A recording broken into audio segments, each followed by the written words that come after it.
Yes guys, so that is the final result.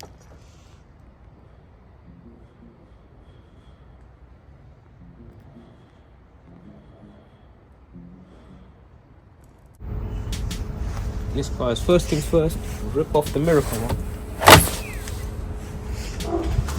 This is the new dynamic indicator, and which has the blue effect when you unlock. So the normal dynamic indicator is going to be obviously through the original switch, and this green wire we're going to connect to the blue puddle light wire, which is right here. So we're going to splice into that one and then solder it up. Let's do that.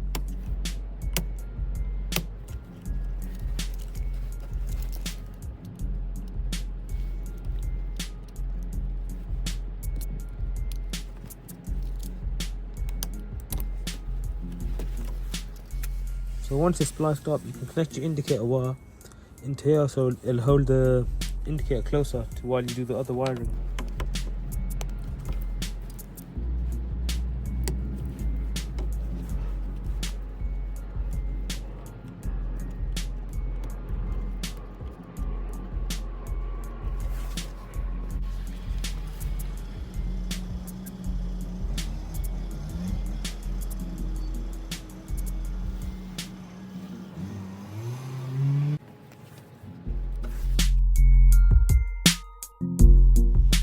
From the original side mirror housing, you need to remove the old indicator, which is a couple of T10 screws, 1 and 2.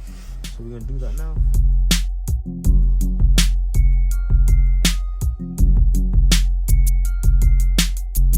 Yes guys, so that is the final result.